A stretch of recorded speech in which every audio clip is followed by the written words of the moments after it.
प्रिय छात्रों, इससे पहले हम लोग मैथिली शरण गुप्त जी का जीवन परिचय पढ़ चुके हैं। मैं उम्मीद करता हूं कि आप लोग इनका जीवन चरित्र अपने उत्तर पुस्तिका में लिख लिए होंगे। आइए इनकी रचना कैकेयी का अनुताप हम लोग पढ़ते हैं। ये प्रस्तुत काव्य पंक्तियाँ राष्ट्र कवि मैथिली शरण गुप्त द्वारा रचित साकेत महाकाव्य से अवतरित की गई हैं। वीर छत्राणी कैकेयी अपने किए पर पश्चाताप करके गौमुखी गंगा के समान पवित्र हो गई है। ऐसा माना जाता है कि अगर कोई गलती हो जाती है तो उसका पश्चाताप कर लेने से वह गलती क्षम्य हो जाती है।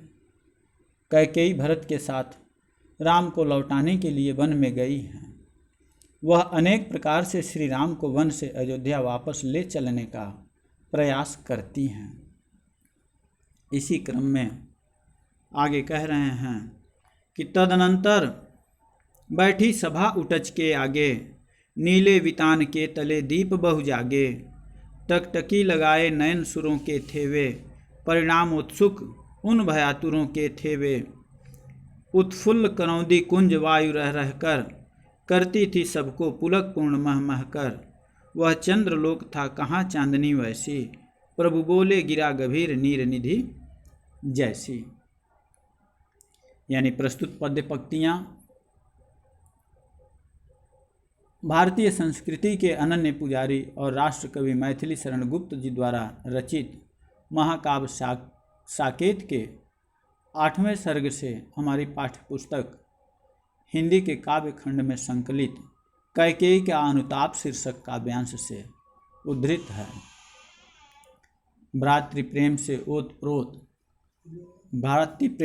ओतप्रोत भरत जी श्री राम से भेंट करने के लिए उनके पंचवटी स्थित आश्रम में पहुँचे।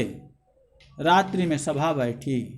उसी समय का प्रस्तुत पद्य पंक्तियों में दिया हुआ है।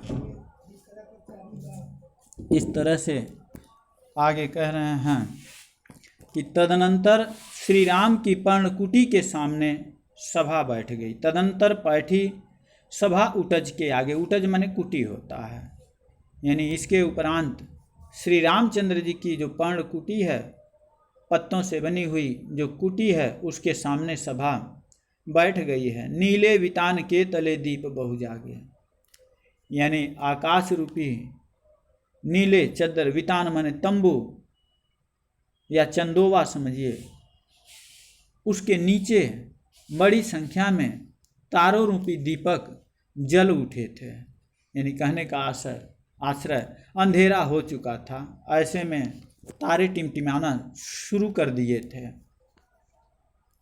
टकटकी लगाए नयन सुरों के थे वे, सभी देवतागण भी आसमान में आ विराजे थे और वे एक दृष्टि से सभा को देखने लगे। परिणाम उत्सुक उन भयातुरों के थे वे, देवगणों को, क्योंकि भरत जी भी परम प्रिय थे देवताओं के लिए। जैसे प्रभु श्री राम परम प्रिय थे, उसी तरह से भरत जी भी परम प्रिय थे। अतः सभी देवता सभा के परिणामों को लेकर के व्याकुल और भयभीत थे। उत्फुल्ल करौंदी कुंज वायु रह रहकर, करती थी सबको पुलक पूर्ण मह मह कर। कह रहे हैं कि राम और भरत जी दोनों देवताओं के लिए प्रिय थे। उन्हें यह भय था कि कहीं भरत जी के आगमन को अन्यथा समझकर श्री राम कोई कठोर निर्णय न लेना। यदि ऐसा हो गया तो वह भरत जी के साथ साथ मानवता एवं निश्चल प्रेम के साथ भी बड़ा भारी अन्याय होगा।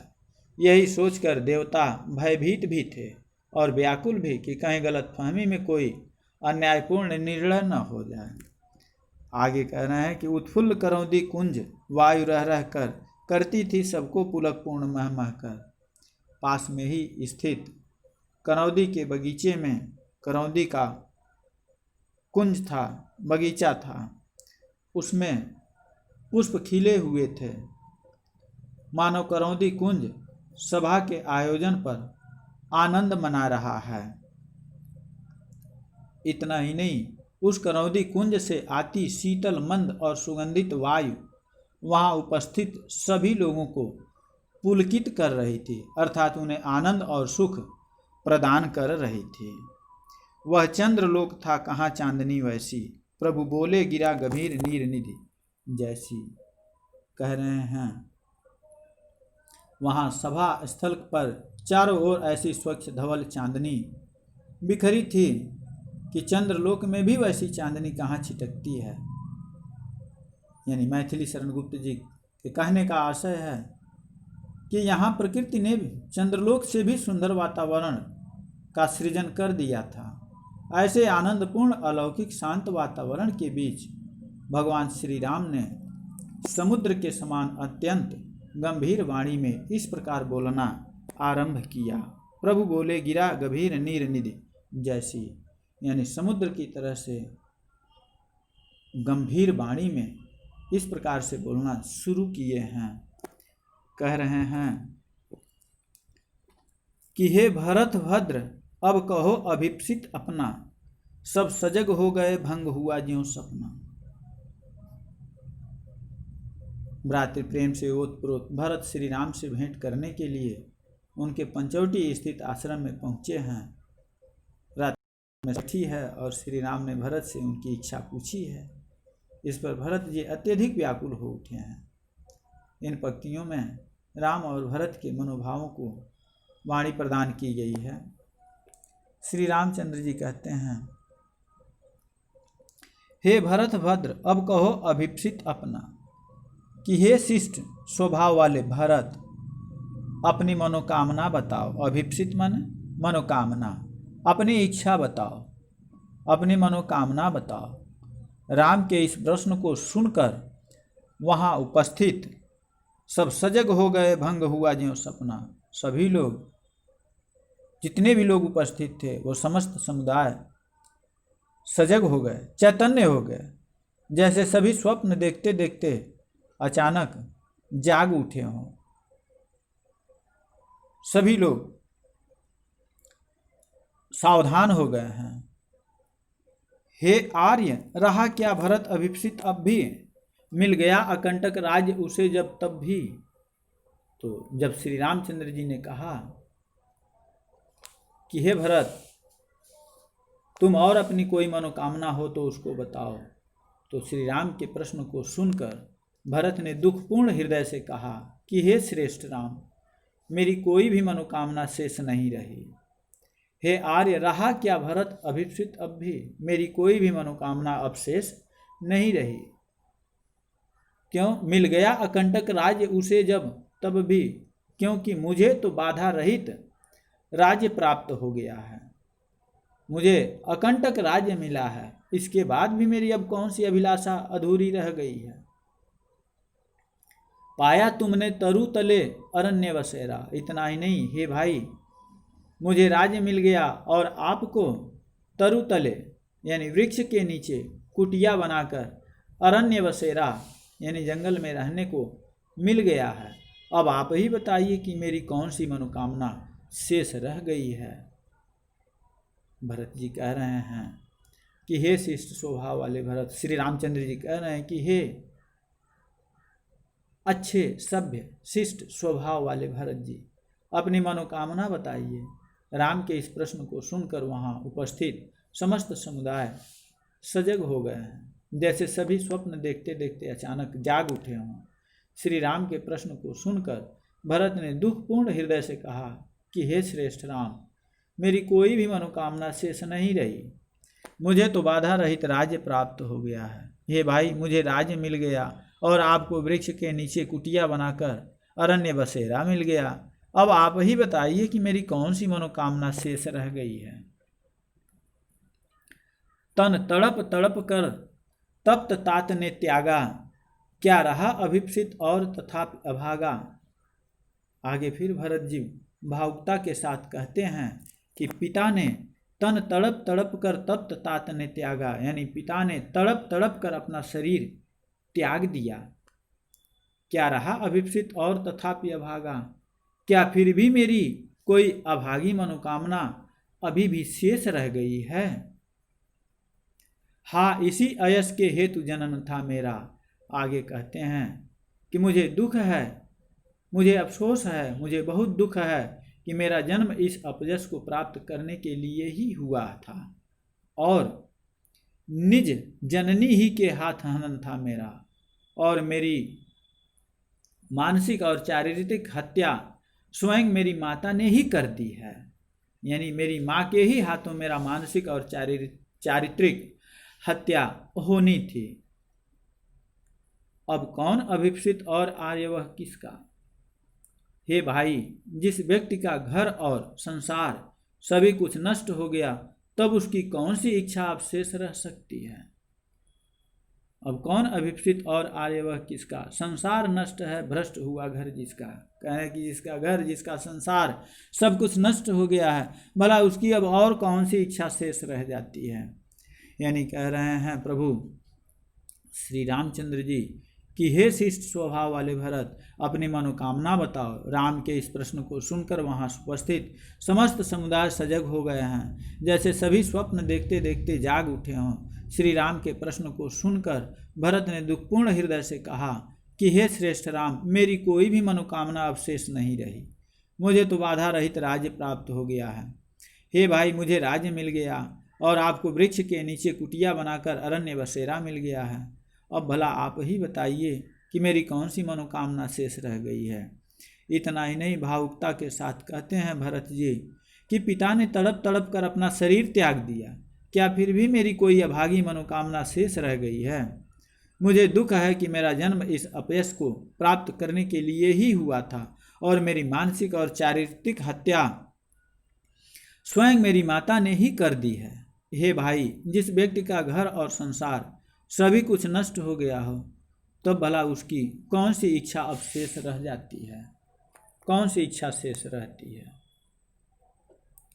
प्रभु ने भाई को पकड़ हृदय पर खींचा, रोदन जल से सविनोद उन्हें फिर सींचा। उसके आशय की ठाह मिलेगी किसको, जनकर जननी ही जान न पाई जिसको।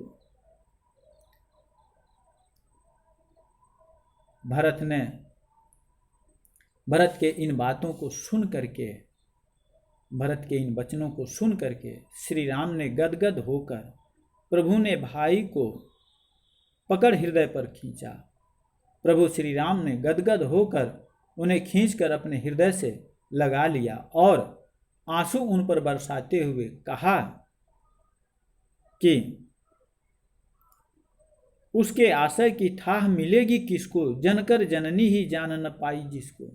उन्होंने कहा कि जिसके उच्च भावों की गहराई का अनुमान स्वयं जन्म देने वाली माता तक न जान पाई, वह उस गहराई को नहीं समझ पाई, तो उसके हृदय की ठाह किसी दूसरों को कैसे मिल सकती है। यानी भरत ने विलाप करते हुए कहा कि हे भाई, मुझे अपने जीवन से अत्यधिक ग्लानि हो रही है। अब तो मुझे अपने आप से ही विरक्ति हो गई है, और जिसे स्वयं से विरक्ति हो जाए उसकी इच्छा और क्या हो सकती है। भरत के इन दुख भरे वचनों को सुन करके श्री रामचंद्र जी गदगद होकर के उन्हें खींचकर अपने हृदय से लगा लेते हैं और अपने आंसू उन पर बरसाते हुए कहते हैं कि जिसके उच्च भावों की गहराई, जिसके हृदय की ठाह का अनुमान स्वयं जन्म देने वाली माता तक न कर पाई, तो भला उसके हृदय की ठाह किसी दूसरे को कैसे मिल सकती है। यानी किसी दूसरे को नहीं मिल सकती है। आगे कह रहे हैं कि यह सच है तो अब लौट चलो तुम घर को, चौंके सब सुनकर अटल के कई स्वर को। सबने रानी की ओर अचानक देखा, वैधव्य तुषारा वृता यथा विधुलेखा। बैठी थी अचल तथापि असंख्य तरंगा, वह सिंही अब थी हाहा गोमुखी गंगा। हाँ जनकर भी मैंने न भरत को जाना, सब सुन लें तुमने स्वयं अभी यह माना। यह सच है तो फिर लौट चलो घर भैया। कह रहे हैं आगे, यह सच है तो अब लौट चलो तुम घर को। कह रहे हैं श्री रामचंद्र ने कैकेयी को संबोधित करते हुए कहा था कि भरत की जननी होते हुए भी वे उन्हें नहीं समझ पाई। तो उसी बात को लक्ष्य करके कैकेयी ने श्री रामचंद्र जी से कहना शुरू किया। कह रही हैं कि यह सच है तो अब लौट चलो तुम घर को। कि हे राम, यदि तुम्हारी बात सत्य है कि मैं माँ होते हुए भी भरत को समझ नहीं पाई, तो अब तुम घर को लौट चलो। अब लौट चलो तुम घर को, अर्थात अपनी नासमझी में मैंने जो तुम्हारे वनवास की कामना की थी, मेरी उस भूल को भुला दो तुम, और अब वापस हम लोगों के साथ घर को चले चलो। चौंके सब सुनकर अटल कैकेयी स्वर को। कैकेयी के इस दृढ़ स्वर को सुनकर सभी चौंक उठे। सबने अचानक रानी कैकेयी की ओर देखा। सबने रानी की ओर अचानक देखा। सभी ने रानी की ओर अचानक, कैकेयी की ओर अचानक देखा। वह धव्य तुषारा वृता यथा विधु लेखा। तो उस समय विधवा के वेश में, सफ़ेद साड़ी पहने हुए विधवा के वेश में वह सफ़ेद वस्त्र धारण किए ऐसी प्रतीत हो रही थी मानो कुहरे से ढकी चांदनी हो, विधुलेखा। बैठी थी अचल तथापि असंख्य तरंगा, वह सिंही अब थी हाहा गोमुखी गंगा। कह रहे हैं कि यद्यपि कैकेयी निश्चल और स्थिर बैठी हुई थी, इसके बावजूद उसके हृदय में अनेक प्रकार के असंख्य तरंगा, अनेक प्रकार के भावों की लहरें उठ रही थी। वह सिंही अब थी हाहा गोमुखी गंगा, सिंहनी जैसा रूप धारण करने वाली वह कैकेयी अब गोमुखी गंगा के समान शांत, शीतल, पवित्र, निर्मल, स्वच्छ हो उठी थी। अर्थात उसके मुख से गंगा जल के समान कल्याणकारी और मधुर शब्द इस समय निकल रहे थे। हाँ जानकर भी मैंने न भरत को जाना, सब सुन लें तुमने स्वयं अभी यह माना, तो यह सच है तो फिर लौट चलो घर भैया। कैकेयी कहती हैं, कैकेयी ने राम से संबोधित करते हुए कहा, कैकेयी ने कहा कि राम से कि यह सत्य है कि भरत को जन्म देकर भी, हाँ जानकर भी मैंने न भरत को जाना, यानी भरत को जन्म देकर भी मैं उसे न पहचान सकी। सब सुन लें तुमने स्वयं अभी यह माना, सभी व्यक्ति मेरी इस बात को अच्छी तरह से सुन लें। राम ने भी अभी इसी बात को स्वीकार किया है। यानी कैकेयी कह रही हैं कि कैकेयी राम से कह रही हैं कि यह सत्य है कि भरत को जन्म देकर भी मैं उसे न पहचान सकी। सभी व्यक्ति मेरी इस बात को सुन लें, और राम ने भी अभी इसी बात को स्वीकार किया है। तो यदि राम, हे राम, यदि यह बात सत्य है कि मैं भरत को जन्म देकर भी उसे नहीं पहचान पाई और तुम्हें वन भेजने में उसका कोई हाथ नहीं था, तो मेरे अपराधों की सजा तुम भरत को क्यों देते हो? यह सच है तो फिर लौट चलो घर भैया। अगर यह सत्य है तो भरत को इसकी सजा न दो और तुम घर को लौट चलो, हम लोगों के साथ ही लौट चलो।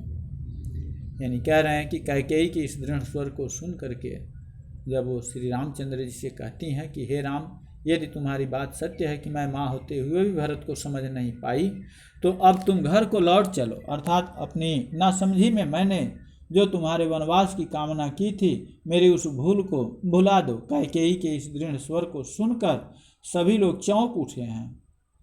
सबने अचानक रानी की ओर दृष्टिपात किया है।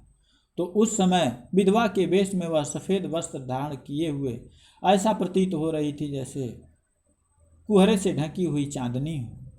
यद्यपि कैकेयी निश्चल और स्थिर बैठी हुई थी, फिर भी उनके हृदय में अनेक प्रकार के भावों की लहरें उठ रही थी। सिंहनी जैसा रूप धारण करने वाली वह कैकेयी अब गोमुखी गंगा के समान शांत, शीतल और पवित्र हो गई हैं। अर्थात उसके मुख से गंगा जल के समान कल्याणकारी और मधुर शब्द निकल रहे थे। कैकेयी ने राम से कहा कि यह सत्य है कि भरत को जन्म देकर भी मैं उसे न पहचान सकी। सभी व्यक्ति मेरी इस बात को सुन लें, राम ने भी अभी इसी बात को स्वीकार किया है। तो हे पुत्र, इसके लिए सजा तुम भरत को क्यों दे रहे हो? अगर यह सब सत्य है तो हे भैया, अब तुम हम लोगों के साथ ही घर को लौट चलो। आज के लिए बस इतना ही है। इसमें जितने हैं पद्यांश पर आधारित जो प्रश्न दिए गए हों उनको आप अपने उत्तर पुस्तिका में लिखना। आज के लिए बस इतना ही है। आपका दिन मंगलमय हो।